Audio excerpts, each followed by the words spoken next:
Hello, hi, this is Josh reporting live from the ShopRite Pearl River, right next to the Pearl River High School where my daughter is attending her second day of high school. And here's the fun trivia for the day. Here in Pearl River, high school begins at 8th grade just because of the way the space of our public school buildings works out.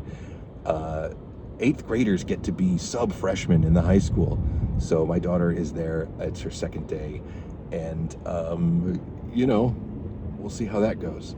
Anyway, so I saw a movie last night, and I would like to talk to you about it. This is a little film, a little indie dramedy called Between the Temples. It stars Jason Schwartzman and Carol Kane. And it's marketed as kind of like an unexpected romance, perhaps, between this 72-year-old and this 30, 40-something actor.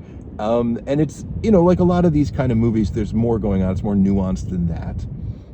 And it's very interesting and it's very good. I have a few, little nitpicks, but overall, this is a movie that I think is probably going to get. I assume this is the kind of movie that will get like an awards nod. It'll get like a performance nomination or something like that. Maybe screenplay, just because it feels like, when you put a legacy actor like Carol Kane, who's been, kind of around but not had her shining moment. Like she's great in so many things, and she's fantastic and you love to see her, but this is one of those things where it's like, oh, the role of a lifetime at the age of like 72. And I'm not sure that this movie can handle the weight of all that, but it's pretty solid. So Jason Schwartzman plays Ben Gottlieb, who is a cantor at a little temple somewhere in New York, not New York City, but I don't know if it's full upstate. I don't know where it's supposed to be. They say the name of the town. I'm not familiar with it. And he is a widower. His wife has died, and he's having trouble getting it together. And meanwhile, he works with the rabbi at the temple where he is a cantor. And the rabbi is played by Robert Smigel, and that alone was such a delightful discovery. Robert Smigel should be in more movies. If you don't know who Robert Smigel is, you do. You just need to look it up and see what he's done and see why it would be such a treat for him to show up in a movie. He needs to play more funny rabbis or just more characters in movies, because this was a delight. And so this rabbi has a daughter who herself has had a rough year. She was left at the altar or some kind of situation like that. And so there's a plan between families to hook these two people up.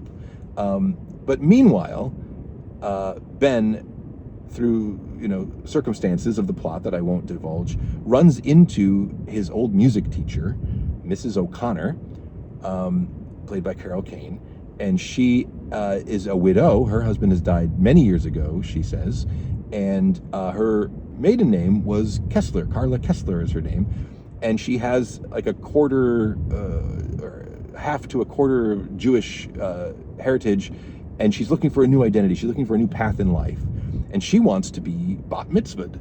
And so she had Ben in school when he was a kid, and they reconnect, and and then she becomes determined that she's going to get bat mitzvahed.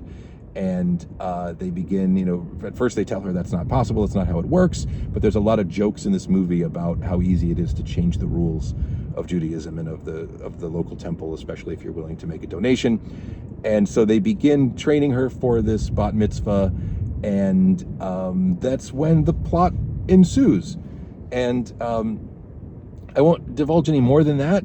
The marketing, the trailers and things do tease that, like, is this a romance? What is going on? And again, it's more nuanced than that, but it is a really, it's a mostly delightful experience. It's got a lot of unbelievably awkward moments. It's got a lot of funny moments. I guess my nitpicks would be that this is an aggressively lo-fi movie that really wants to look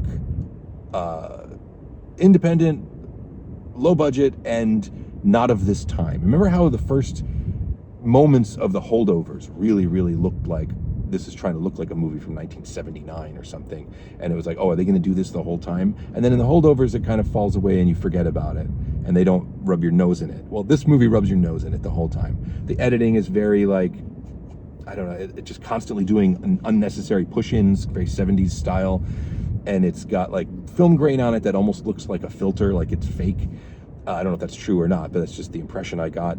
And it just has a lot of like, there's a scene where like hallucinogenics are mistakenly consumed, and then there's like a kind of a trippy thing, and that at least has a context. But then there's all kinds of moments throughout the movie that are very like, almost feel like that when there is no contextual explanation. There's just weird little flights of fancy in the filmmaking. And, you know, that's a choice.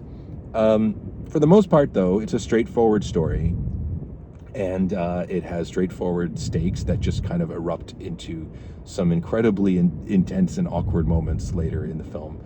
But again, I don't want to spoil any more than that. I think this will be a movie that gets talked about, and I still do think that it will have some awards attention. Deserved or undeserved, I don't know. It's really good. It's really a delight, and it's another interesting indie moment this year. So that is Between the Temples. I think that's all I have to say about it. I thank you for watching, and I'll be back with more reviews and other fun stuff very soon.